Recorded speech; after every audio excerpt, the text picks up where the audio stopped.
आसिफ भट्ट ने अपने दोस्तों के हमरा उस सियासतदान को भी पार करने का प्रोग्राम बनाया, जबकि उसके ग्रुप का एक अहम साथी सियासतदान ग्रुप ने कत्ल कर डाला। फैसलाबाद, भट्ट ग्रुप और राजपूत ग्रुप की खौफनाक दुश्मनी की सच्ची कहानी। आसिफ भट्ट का ताल्लुक फैसलाबाद के इलाका समनाबाद नवाबावाला के एक शरीफ खानदान से था। ये 5 भाई थे। आसिफ भट्ट के वालिद एक कारोबारी शख्सियत थे, जबकि चचा इलाके की एक बाअसर सियासी शख्सियत थे। आसिफ भट्ट अभी कम उम्र थे कि उनके चचा को उसी इलाके के एक और बाअसर राजपूत ग्रुप ने कत्ल कर दिया।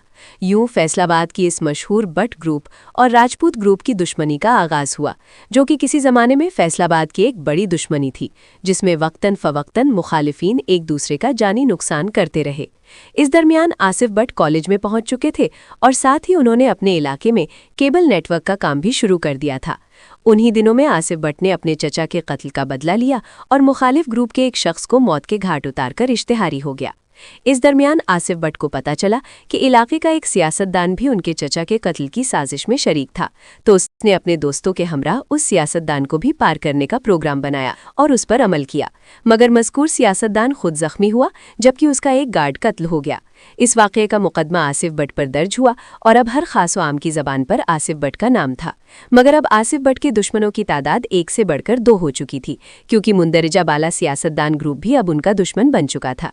यहाँ ये सच्ची कहानी एक नया मोड़ लेती है।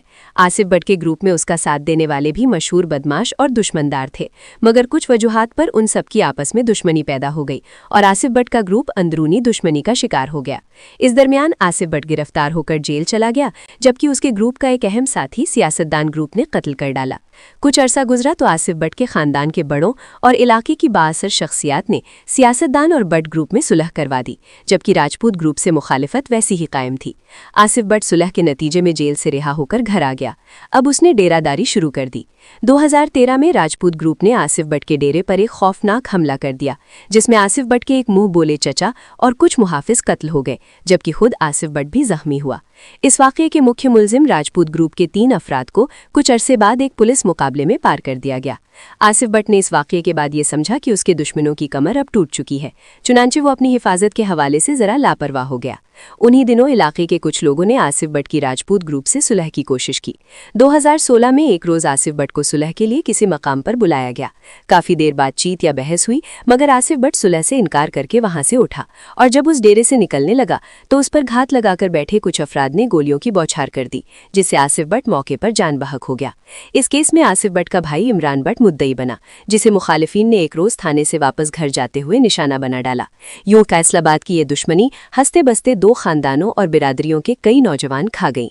दुश्मनदार इस दुनिया से चले गए, मगर दुश्मनी अब भी जिंदा है।